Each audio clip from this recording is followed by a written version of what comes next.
Hello and welcome back to my channel. My name is Lucy and I run Lula Rocks. Today I am going to be showing you how I make my foil prints.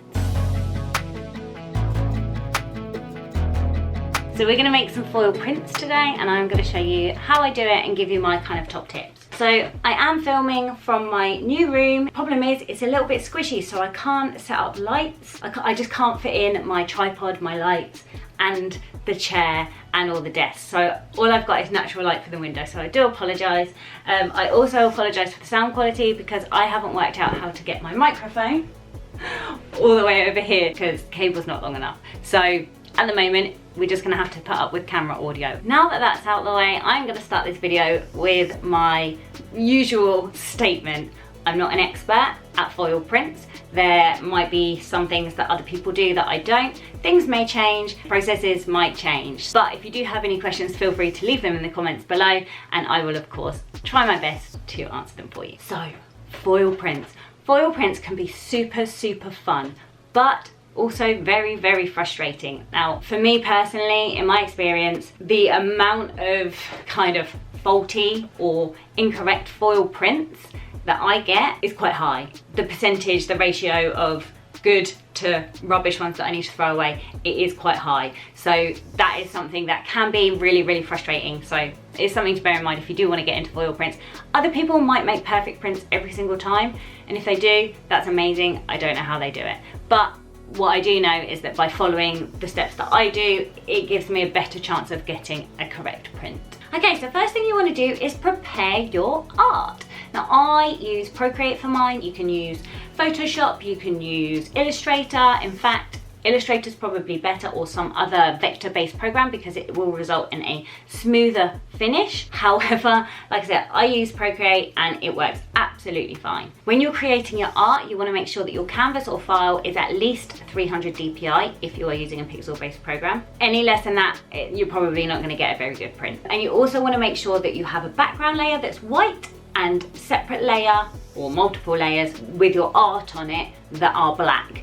You don't want to use any colour. Now you can use colour obviously while you're testing it out, but when it comes to actually getting the file ready for printing, it just needs to be black and white. You don't want any other colours on there. You don't want the art to be grey or anything like that, because it's going to result in less ink for the foil, or less toner should I say, for the foil to adhere to. When you are setting up your file, I would definitely recommend setting it up as a PDF when you save it to your PC and print it from the PDF rather than anything like Photoshop or anything like that. I've just found that it gives me better results to go through as a PDF and print from that. Next, you want to look at printing your art. You want to use a high quality cardstock. Now I love art prints or foil art prints on black card, but it is really difficult to find a decent black card. I have gone through so many different brands, and you find a brand and you're like, yeah, this is amazing, and then they just change the card all of a sudden, and then all of a sudden the foil doesn't stick. And so this is what I mean by there's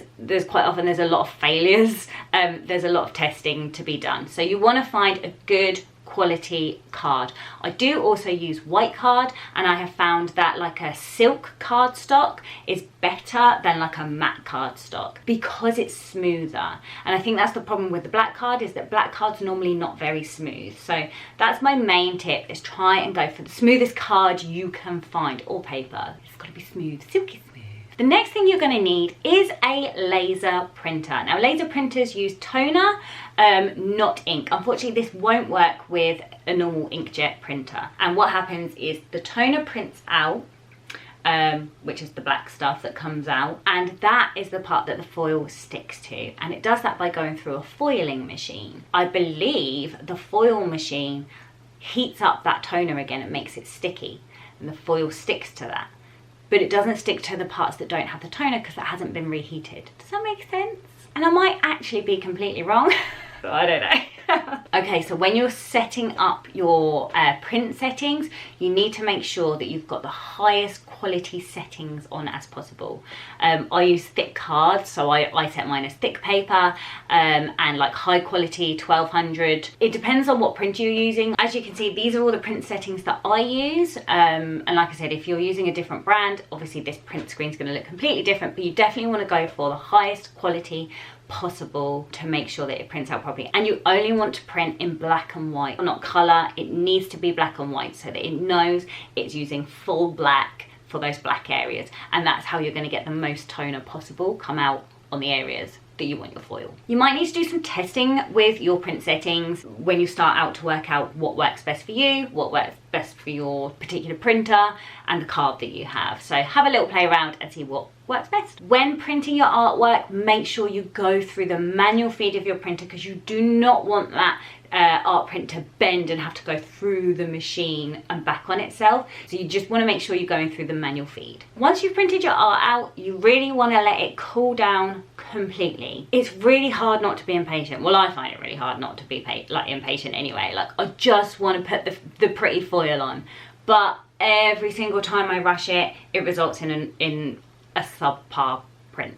So you really want to let that toner cool down and dry completely before you put it back through the machine. My next tip, if your room can be dust free, that would be very, very helpful. So I would recommend having a little dust down before you start and letting things settle again before you start printing and adding foil and things like that, because the amount of dust and fine kind of little fibers and things like that that's in the air that will land on your print and you won't notice, and then it shows up under the foil won't stick, you'll end up with like a patchy print. So if you're concerned, you can always get some kind of soft brush. In fact, I have one here, so sometimes I use this, but not always. If I see some dust on my print, I'll use it, but some people dust off their print every time. This is just a makeup brush that I got really cheap online, and it's really soft, and I just sometimes dust off the print before I add the foil. Unfortunately, no matter how much you dust and hoover, we will never be dust free. Okay, so the next phase is going to be adding our foil to the print. This is the really exciting bit. Okay, no, not the really exciting bit, because that comes later, but this is the next exciting bit. Now, I use a Mink machine, which is a like glorified laminator. People do use laminators, so if you've got a laminator at home, you might not even need to buy a new one or a Mink machine or anything. You can laminate with this as well. I use it as a laminator, so as I said, it is just a glorified laminator, but it does have all different heat settings and things like that. I don't know if normal laminators have that, but this was designed specifically for foiling. You want to make sure that you let it heat up completely. Even when the light goes green and it says, yeah, I'm ready, I still leave it at least a few more minutes just to make sure it has definitely reached the temperature I want it on. Now, you will need to do some testing to see what heat setting works best, again, for your foil, for the card you're using. It depends what laminator or machine you're using. So again, it all takes a bit of testing. And what I am going to do is I am going to show you 3 different heat settings. We're going to do it on number 1 heat setting, a number 4 and a number 5 heat setting, just so we can see the difference. If your machine is too cold, it's likely that foil is not going to stick properly, so it might be quite patchy. If it is too hot, there's a chance of overfoiling or patchiness. Overfoiling is where like foil sticks to places it's not supposed to, and you get almost like just like little bitty bits. I do have that issue with my foil sticker sheets, quite a lot overfoiling.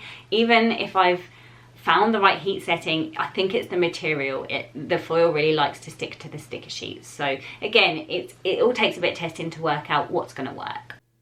Editing Lucy is here to tell you, very important point, you need to make sure you are using the correct foil, and we are looking for toner reactive foil. That's what it's normally called. With the Mink machine, you get these kind of folders, and this is what you would put the artwork in along with the foil. Okay, so once your foil print has completely cooled down and your machine has completely heated up, you want to cut your foil to the right size and pop it over the area that you want printed.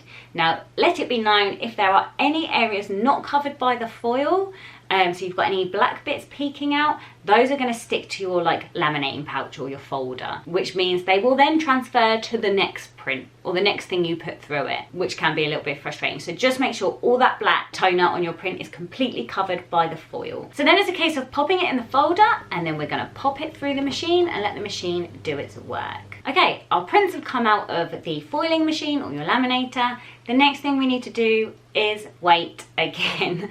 Again, they need to be completely cool, because if they're not and you start trying to peel the foil, the toner might come with it. Again, it's going to result in a patchy print. So there's lots of patience needed for this process. I have learned throughout my years. I don't know why my screensaver's changing every like 10 seconds because I've got it set to change every 5 minutes. So I'm sorry if it's making you dizzy in the background there. If you do need to use that folder again and your foil print still wasn't cooled down, you can carefully, very carefully remove it. Just make sure that you don't accidentally remove the foil if it's not quite ready. So you just got to kind of like slide it out. Once your print is completely cooled, you can finally slowly and carefully peel the foil. Now I'm going to show you my number 1 setting, number 4 setting and number 5. As you can see, for number 1 it came out very patchy. It's not ideal.